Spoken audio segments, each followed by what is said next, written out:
So I'm just gonna run through making some scratches, just talk a little bit about the sort of different types of scratches, and let's see, scratches. That's not how you spell scratches. Frankly, I don't care.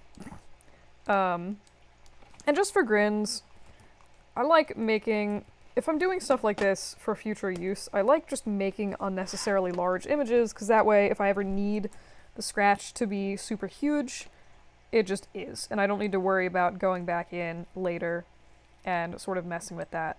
And this is by no means a Photoshop tutorial. Um, it's mostly just sort of, hey, here's, some stuff to look at if you're considering making scratches or something like that.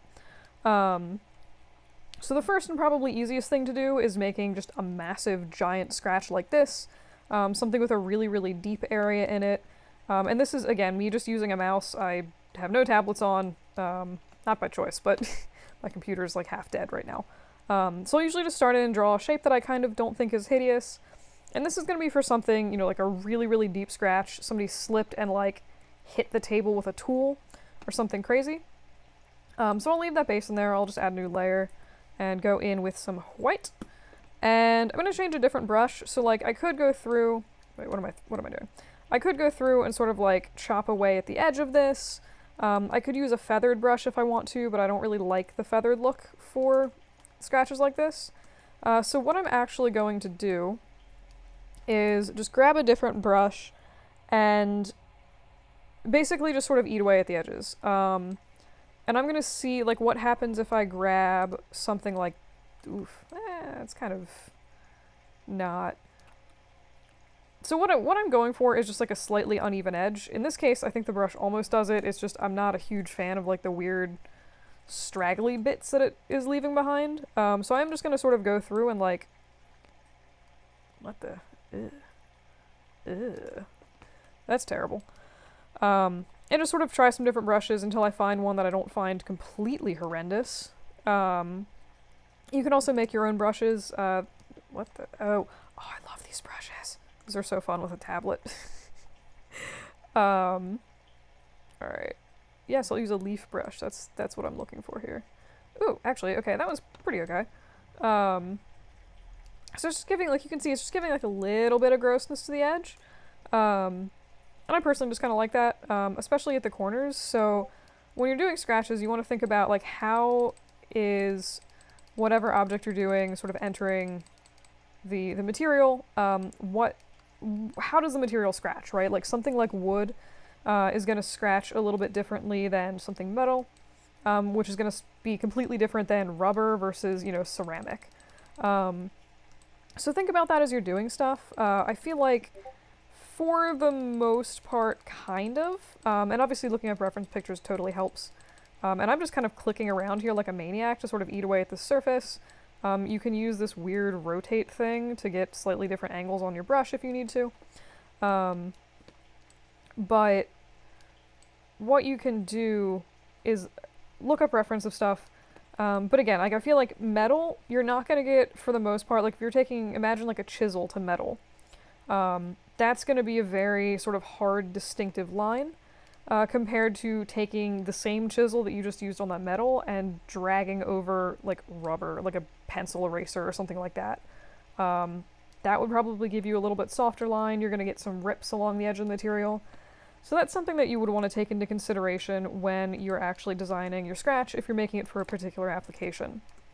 And in this case, I actually don't really know what this looks more like a rip in paper or something like that to me than it does like a hardcore scratch.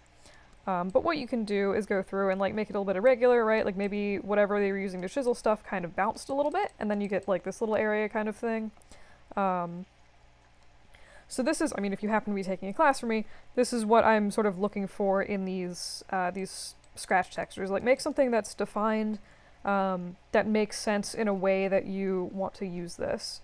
And then of course you can go through, I'm going to group this, and then this is me sort of being like, what if I don't use insanely destructive Photoshop techniques? And I'll just duplicate that, hide the original, and then merge the group. Because I had, ooh, that was actually stupid. Oopsie. I made this kind of dumb. Whatever. Alright, so I'm going to merge the group, but because I was drawing with white, I should have just been using a mask on this. Oh wait, I can still use... I don't know. It's been a minute. So I'm just going to be really lazy and do a select color range on this, because I am huge spaz right now. And I'll just mask that and invert my mask, and now we have the scratch. Huzzah! I'm going to go ahead and just... where am I going? I'll just apply that layer mask, cough, like a bad person. So this is going to be scratch 1. And I basically would just do a few different versions of these. So again, if you guys happen to be doing the weekly assignment from this week, this is pretty much what I want, just like a few different versions of these. And again, do some with jagged edges, some with sharper edges. Try to vary it up, make it interesting looking. If you did want to, you could go through and... I like putting these on a 50% gray background, or just using transparency, I think is honestly the easiest thing. Big scratch. Transp. Delightful. And then you could go through again if you wanted to and do the inner glow. It's still unclear what the difference between inner glow and inner shadow is.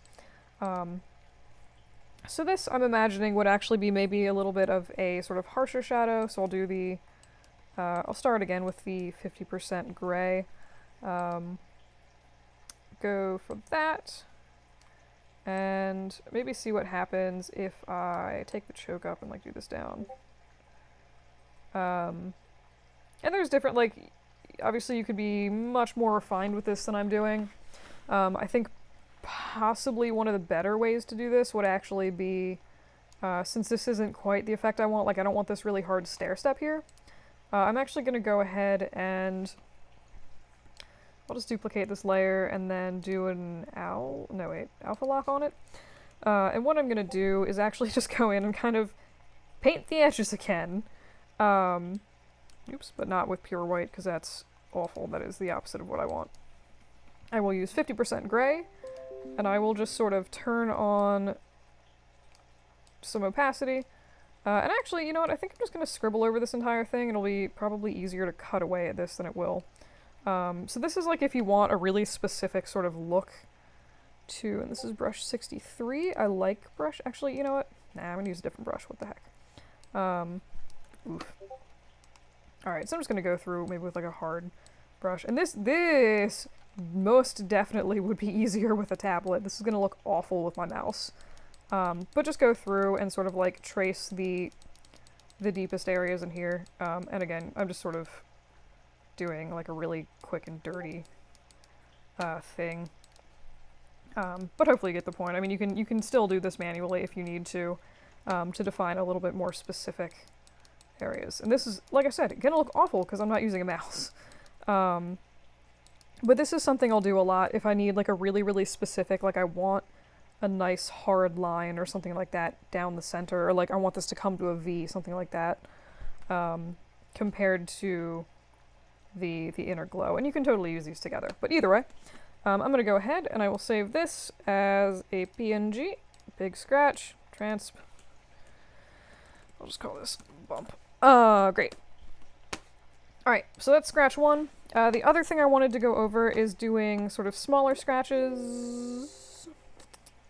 What are you doing? I'm being an idiot. Alright, so smaller scratches. Usually, and this is going to look truly, truly terrible without a tablet. So a lot of times, like, big scratches are the ones where I'll sort of, and this is, again, kind of just how I do things. Big scratches are going to be the ones... What? Oh, I'm in the eraser. Where you have these, like, really big, sort of deep areas in it. There's also just, like, little scratches that are sort of, like, wiggly. So if you need to do those, you know, you can do, like, little patches of stuff. Just grab kind of whatever brush and draw some streaks. The one thing that I usually see with this is, like, they end up being too clean or too regular. So even just like looking, if you look at these together, like one on its own might not look totally terrible. But the fact that they're all exactly the same width is a little bit off-putting. They all have exactly the same endpoints on them, which is also a little bit weird. So if you're going to do something like that, I would highly suggest going through, just make a few different versions of these. You can kind of, you know, play with them later. I'm really into that brush 63. And just go through and like cut away some of the ends, right? I mean, just doing that, like look at these two compared to this. It looks so much more natural. It's like a little bit ridiculous. So make sure that you're doing something like this. If you're using a tablet, you would just have pen pressure on probably, and like that would take care of most of this. And then you can just be on your merry way. But that is something that I specifically look for when people are making their own scratches. Also, again, vary the thickness a little bit. Like maybe this one is like a little bit, you know, lumpier there. That makes everything look so much less terrible. And just like more organic, just generally nicer all around. And then again, maybe in here, like the person they did something weird and there's like just like a little cutaway in there. So this is something like for smaller scratches. And these, most times I probably wouldn't do the inner glow thing, or if I did, it would be really, really subtle. But again, with this, think of the different types of materials that you're using. So these would be good maybe for like, I don't know, something like this. For some reason, these to me feel like wood or something like that.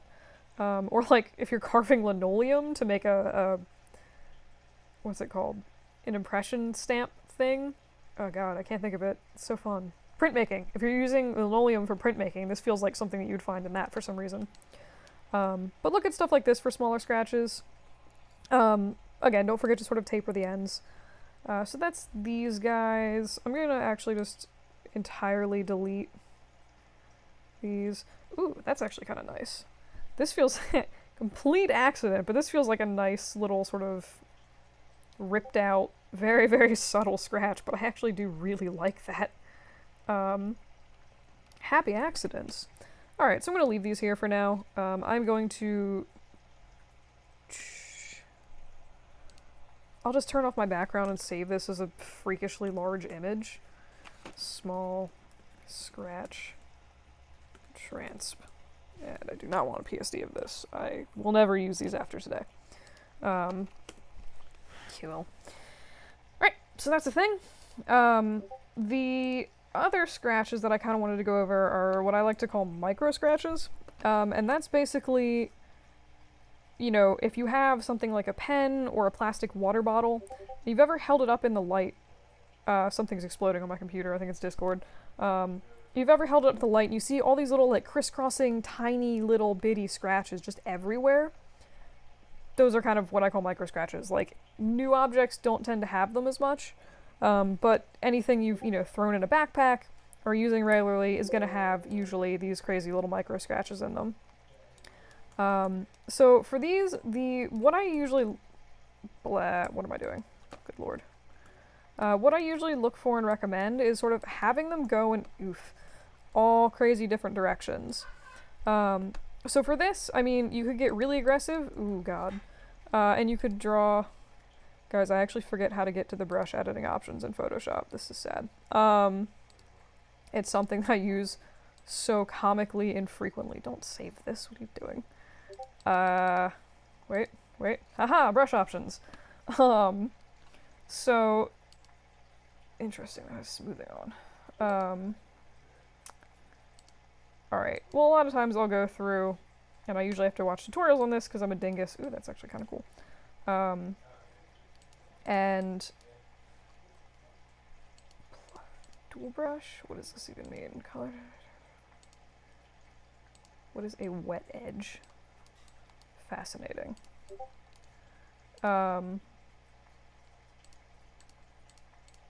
Anyway, but you can go in and make, you know, a brush that'll draw like a bunch of little streak marks at once. So I'm just going to delete all of that because that looks awful. so bad. And what I'll usually do is go through, this one a lot of times I'll just use these like small brushes for, or brushes, you know, with a bunch of these little dudes on them. And I will literally just go through with like a 2-pixel brush and just scribble all over everything, like a crazy person. What I, in this case, might try to avoid is all of these crazy loops that are happening, because they don't look super great. That's not, usually scratches are straight rather than these sort of like crazy curved things. That's just a function of I'm clicking really fast and my mouse doesn't like it. So you could also go through, and again, like try different brushes. The thing I think that's usually sort of the most drawing to me about different micro scratches is, and these are actually, I don't even know if you can see these, but like these are really kind of nice and subtle. But again, with these, I do think it is nice to go through, and I'm not suggesting doing this for like every single end, but just to go through and kind of like eat away at them a little bit, make them a little irregular, vary your brush size, maybe have a few that are slightly larger, a few that are a little bit deeper, because if you have all of these at the same, like if you look at this, it looks like somebody just went through and attacked Photoshop with a crappy little brush. The way, again, that I sort of get around that is make some of buttons, because it's 0%, hooray! Just sort of go through and again, like make some of these different sizes, make some of them slightly larger, slightly smaller, make them all different directions. And usually, honestly, I don't push them all the way to pure black. I feel like a lot of times it's maybe a little bit over aggressive for these, especially if you're working with other bump maps and stuff like that. Sometimes I'll just sort of render the whole map out as like having black in it, and then I can adjust the levels later. But just even doing something like this, like I'm by no means saying that this looks amazing, but just doing that little bit with the extra transparency does help it feel a little bit more natural. And then maybe what I'll do is come back in with my, for some reason, favorite brush of the day, brush 63, and I'll come back with a ginormous brush and be like, aha, wait, what is this? Haha. And just like cut away at some of the scratches with like slightly less opacity and just like come back and like eat away at everything, basically. Because if you don't, it tends to look really, really sort of procedurally made. And this still took like 10 seconds, but it'll look a lot nicer in Maya than the first thing I had with the crazy black area. Micro scratches are also one of those things where like if you can find a reasonable texture for it online, usually you're pretty safe to just sort of like apply that to your model. But it is good to sort of understand. I think it's good to like make them once, and that way you know if they look really weird or really crazy. So I'm going to go ahead and actually, I'm going to put this one on a 50% gray background. Huzzah! And I'm just going to save this out as micro scratch ugly. Great. And just for fun, I still have these spheres kicking around here in the Mayas. So I'm going to go in and I'll just sub the different scratches that I made. I'll start with the micro scratches. I'll sub these in to the Maya file. So you can see in this case, like, I mean, the positioning obviously looks catastrophically disgusting. But in this case, the bump map is also really extreme. These are supposed to be like crazy subtle scratches here, and they're comically dense. Like this is even more than I was hoping for, but this is like more along the lines of what I wanted. So ideally you would just sort of modify that in the texture map itself. Theoretically, you could also go through and like modify color offset. These are really hard to modify, honestly. What probably would make more sense is to go into the bump depth and just sort of turn that way the heck down. Like 0.02 probably is fine, right? Because like, it's the kind of thing like this is a micro scratch. You are not supposed to see this if you're looking at an object from 3 feet away. But if you zoom up to that object, you get this nice little subtle thing going on in it. Next time I should really turn on, and this will actually even be even more obvious if you put a blend on this with, let's make the specular color blue. Right, like you see, it's not the kind of thing that you really see if looking from the side of the object, but like once you get light on it, then it shows up, and that's what these little micro scratches are supposed to be. Watch out for very obvious UV seams. But like that's what these are supposed to be. They're not supposed to be enormous, giant hell scratches across your entire object. Alright, so we've done that. Let's throw in, for the grins, the big scratch that I made. Oof, I did a bad job making that transparent. It looks okay. It's not terrible, it's not great. It kind of actually looks like tiger stripes, like if I was trying to make a really trashy tiger stripey texture or something. Why does that look so weird? Something about this feels incorrect. But I don't know what I did to it. So either way, this is the theoretically big scratch that I made. Why it looks so comically questionable right now, I'm honestly not entirely sure. I would troubleshoot that if I was ever going to use this again, but I'm not. So, we have the big scratches, and then we have the small scratch. Sure. What is happening right now? Oh my god, this looks so weird. Well, I was hoping to use these, but yeah. So, anywho, what I'm gonna do is just combine these all into one Photoshop file. And this is the kind of thing where if you were doing something with like actual UVs, you would want to, you know, position the scratches logically to avoid UV seams and all that good stuff. This is just sort of a silly demo just for grins. But what I'm going to do, since I had to turn that intensity down on that bump map so crazy aggressively, I'm going to put this down to like 5% opacity. And like the scratches are there, they're just really, really subtle. And then I'll go ahead and turn on this giant thing as well as these little things. And we'll just sort of see... Good God, what am I doing? We'll just sort of see what that gets us. Was I moving? I was moving my tiny scratches because I'm an idiot. It's actually, they're just so subtle, it's actually just hard to see them. So we'll look at this, and we'll just do, cool, that's a thing. Scratch combo, sure, that works too. Words. Great. So we'll do this. And obviously, if you're doing this for real, you should test this rendering. I'm just sort of trying to show you guys sort of roughly what these look like. Bump maps are actually reasonable if you are trying to render them in...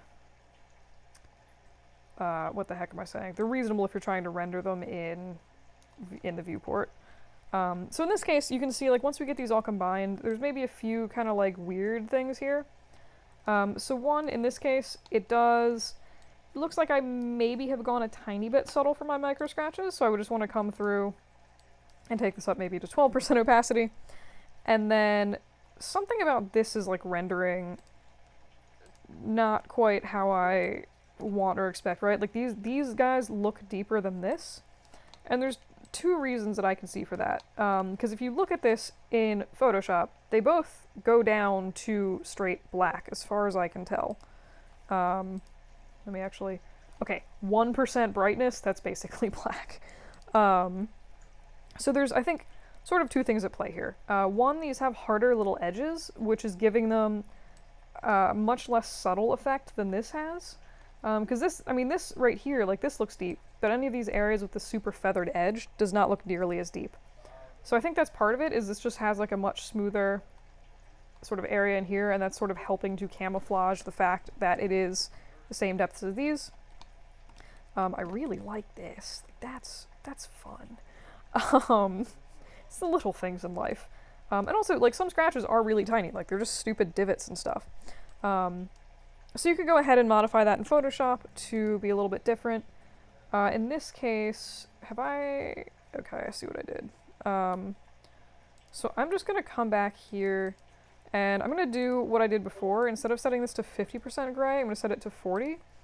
And then I'm just going to come back and sort of color in the edges of this a little bit to ensure that it is a little bit more aggressive looking. Why am I using opacity of 22? I feel like a crazy person. Great. Right, so I'll just sort of do this. I actually remember now why I was using opacity of 22, because it looks really bad if I don't. I'm awful at Photoshop without a tablet.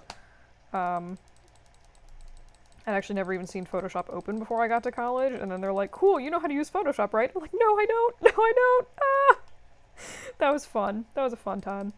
But, alright, so that's gonna look really insane. But that's sort of what I'm gonna try. And we're gonna save this out and see what horrors this perpetrates on my model. Scratch Combo 2. So I'm like weirdly picky about scratches. If I ever actually end up texturing things, I'm just like I really like nice scratches. So in this case, I wouldn't say this would be nice for like ripped paper. For scratch, it doesn't make a whole lot of sense in the sense that it's like you can see these really clear islands where it's like extremely hard line and then it kind of goes down a little bit and then you have like another area where it gets deeper. So like I said, ripped paper or like ripped cardboard, this makes a whole lot of sense. If you were trying to texture the edge of a piece of ripped paper, like that nice, really thick parchment paper, totally would buy this as a texture. For something like metal, not as much. This feels more metal-y to me. And then I think maybe the little micro scratches got a little bit aggressive. But either way, usually what I do is I'm going to go through and actually do something weird. I'm going to set this pack to 6, and I'm going to take these and make them, say, a little bit more transparent. Go ahead and save this again. And this is going to be me cheating, basically, and I'm setting this up to sort of force this area to be deeper. And what I'm going to do is go through and... 3. Alright, so theoretically these should be slightly less deep. I'm going to go in and actually grab... Oh, that's probably also one reason it looks crazy, because my bump depth is set to like 0.02. Ooh, that looks so bad. So make sure you're paying attention to your settings as you're doing this, which clearly I was not doing. I'm going to set this to 1% opacity, and that just looks awful, but it does look deeper now, which is, to be fair, what I was going for. And actually, this does feel pretty canyony and kind of cool in here. Benefits of using high resolution image, you can actually zoom into this stuff, so usually I would make these like much larger, especially if you're planning on doing close-ups of the area, because like these little micro scratches also have an awful tendency of getting super low res looking and pretty gross.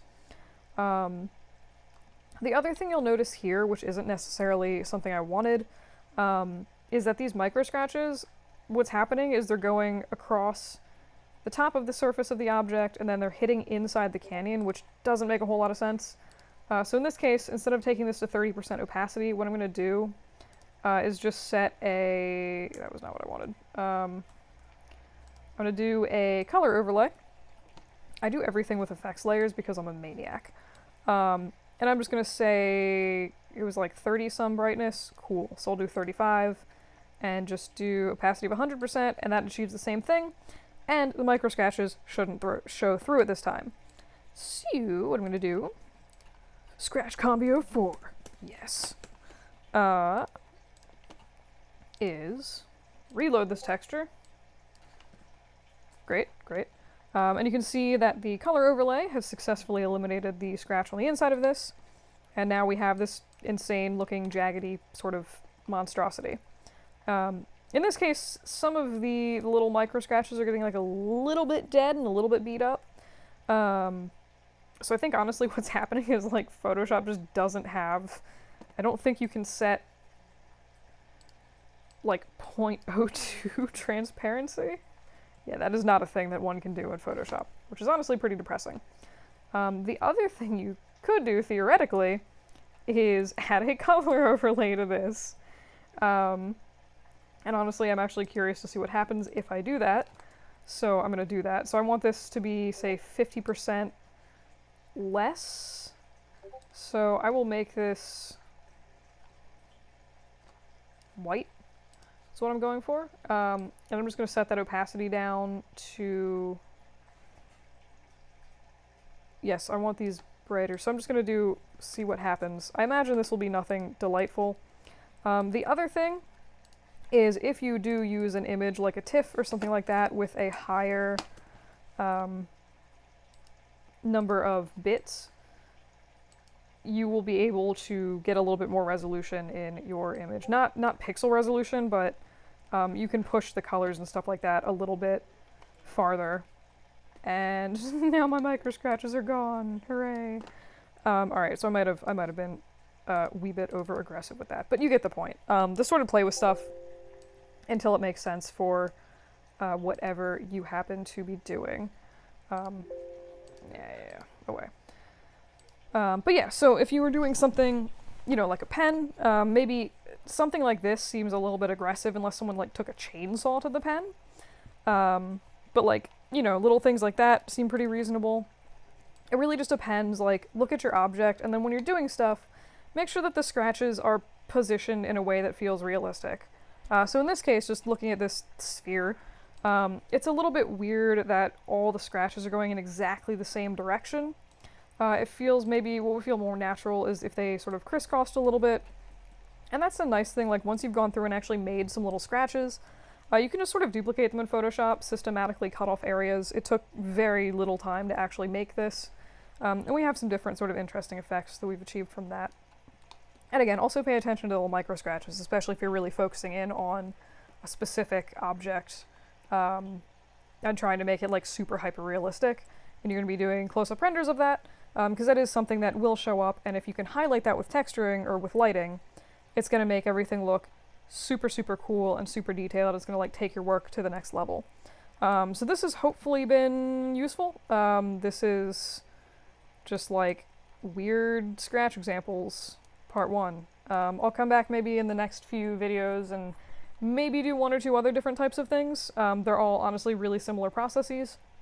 So I might sort of do a quick demo and then show you how to actually apply textures to things that aren't just like crappy viewport Lamberts.